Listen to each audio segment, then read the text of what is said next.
Alright, now we need to adjust the brake light switch, or the rear brake light switch, which is attached by a spring with the rear brake foot peg, or the rear foot brake should I say.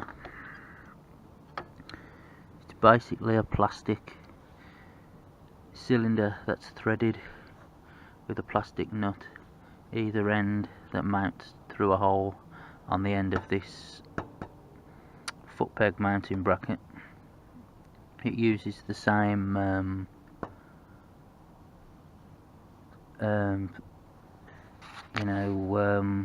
fixing system as an adjustment system as the adjustment for the clutch cable. So there'll be a nut either side, and you can bring that up and down to adjust that. At the minute it's sticking a bit and the brake light's staying on.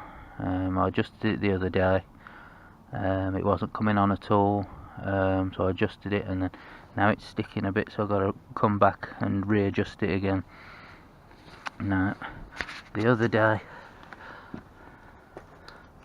you will have to remove this whole bracket here, which does contain part of the rear brake, so you have to be careful, you don't want to damage that. This bit here is attached to the back of this. Now while removing this one came out easily, but while removing this bolt here, the drive, the 1/4 inch drive on this extension just twisted. Now this is an old one that's been one of the ones that's lying around in the garage. It's probably come out of one of those cheap sets that people get you, as a gift every now and again. But so I've kind of found a reason. It did feel a bit too tight for just straight off the ratchet, so I'm going to use a breaker, a T-bar on this, and I'm going to use a big 1/2 inch one for the leverage. And I've doubled up the those Nielsen adapters that we took a look at a little while back. The reason for that being is there's only really space for a 1/4 inch drive sized socket, such as this 10mm. Now these are actually the tool zone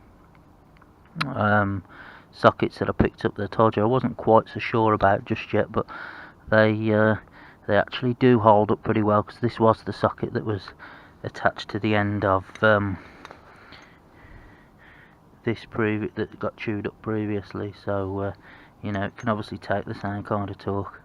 So I kind of got a meaning for those little 1/4 inch actual breaker bars, that are shaped like a ratchet handle, but actually a breaker bar.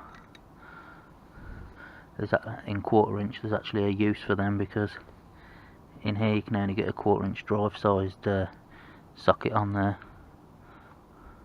so you couldn't really get anything else on there. So first of all we've got to get this off. I'll just break that off. There we go. Nice and easy with that extra torque. The leverage that we gain off this one is nice. So then we can now switch over to the ratchet now.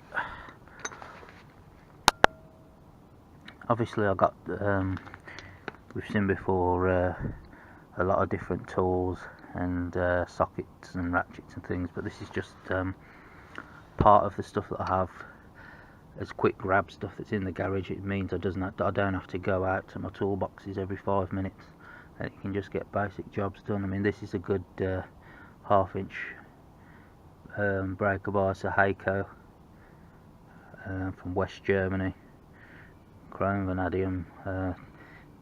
It's been around, been in use for some years here, so it's a real good piece of equipment, that one. So I don't necessarily need to keep going and getting all my my best tools all the while, although this is a really good tool.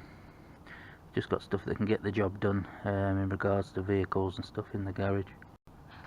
So make a switch over to the ratchet, get both those bolts out.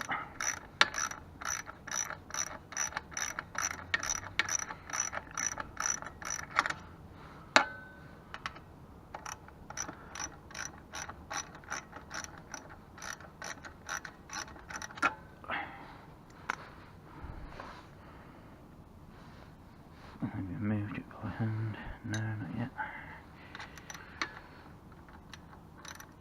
See, that's why you should really use a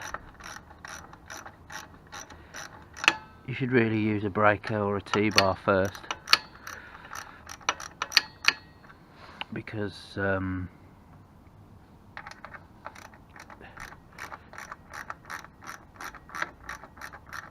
head, the 1/4 inch drive head of a 1/4 inch ratchet is exactly the same thickness as one of these extension bars, and you would have just, if I wasn't using an extension, it could have just been the actual drive of a ratchet that went. So that's really, you know, and with that kind of pressure you could have, if it wasn't just the drive of the ratchet, you could have chewed up the actual mechanism itself inside. So that's why you should always really use a breaker or a T-bar. But the T-bars for 1/4 inch are really small, so they're relatively useless, to be honest with you. So you probably you're better off buying the actual 1/4 inch breaker bar, which is just like a ratchet handle with just like a static gimbal on the end. So there actually is, you know, for years we're thinking, is there any point in a 1/4 inch breaker bar? But yet, for this application there was. It really did, and it can only take a 1/4 inch socket. So yep, they're actually easy use for 1/4 inch breaker bars. So you have to be careful now, because like we say, the part of the brake, the rear brake system, is mounted on there.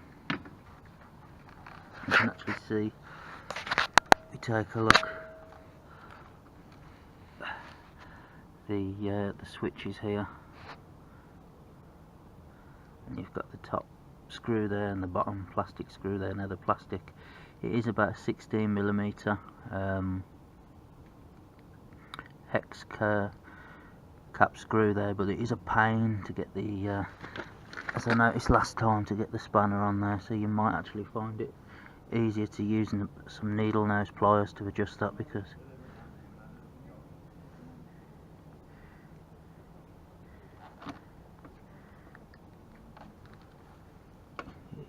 it's not really that difficult to perform the task with a pair of needle nose pliers to tighten that up.